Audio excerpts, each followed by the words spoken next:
हम cheating, betrayal या धोखे की बात कर रहे हैं। अब जब हमारे साथ धोखा होता है तो क्या उसी इंसान के ऊपर वापस ट्रस्ट करना पॉसिबल है क्या? तो ये चीजें ना बहुत पर्सनल होती है।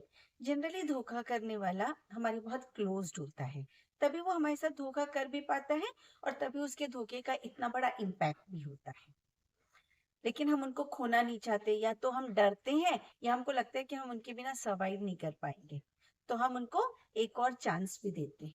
जरूरी नहीं है कि हम हील हो चुके हैं तभी चांस देते हैं। हीलिंग प्रोसेस भी एक तरफ चलता रहता है, हम अपने ऊपर वर्क करते रहते हैं, लेकिन सामने वाले को मौका दे देते हैं।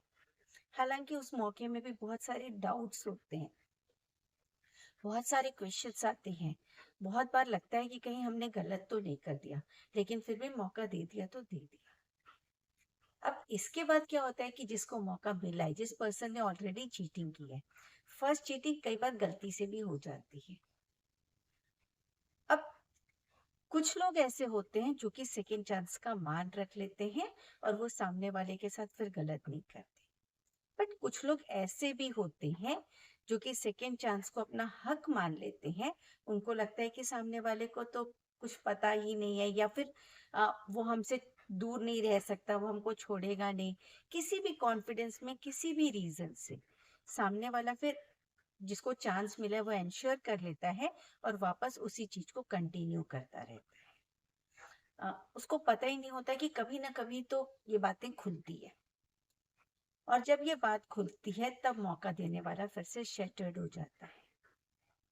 लेकिन इस बार वो पहले की तरह फिर से चांस देना उसके लिए बहुत ज्यादा टफ हो जाता है, क्योंकि पहली तो गलती हो सकती है, लेकिन जब जो दूसरी बार हुआ या फिर कंटिन्यूअसली हुआ, तो फिर वो प्लान्ड, डेलिबरेटली प्लान्ड होता है कि सामने वाले को पता ना चले। और ऐसी कंडीशन में जो हर्ट पीपल होता है, जो कि चीटेड होता है, जो जिसके साथ गलत हुआ रहता है, उसके लिए अपने आप को संभालना बहुत मुश्किल हो जाता है।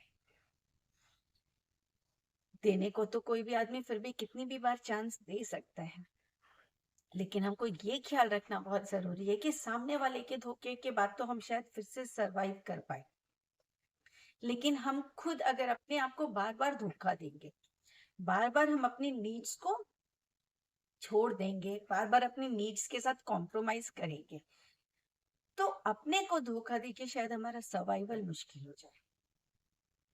तो हमको ये फाइंड आउट करना जरूरी है कि अगर हम फिर से चांस देते हैं तो हम अपने साथ कितना गलत या सही कर रहे हैं। और हमेशा डोर्स ओपन है, हम कुछ भी कर सकते हैं। रियल लाइफ बहुत कॉम्प्लेक्स होती है, बहुत सारे सर्कमस्टेंसेस काम करते हैं, तो we have to find out best solution for us. हमेशा सर्कमस्टेंसेस के ऊपर न जान के और हमेशा तैयार रहें, क्योंकि अगर कोई जा रहा है हमारी जिंदगी से या फिर वो चीट करके फिर हमारे ऊपर ब्लेम कर रहा है कि मतलब तुमने मुझे चांस नहीं दिया तो मैं चला जाऊंगा, तो जाने वाले को कोई भी नहीं रोक सकता है। तो अपना स्टैंड लेना, अपना ख्याल रखना, अपनी सोल का ध्यान रखना, ये हमारी फर्स्ट रिस्पॉन्सिबिलिटी है। तो टेक केयर, हम लोग और बात करते रहेंगे।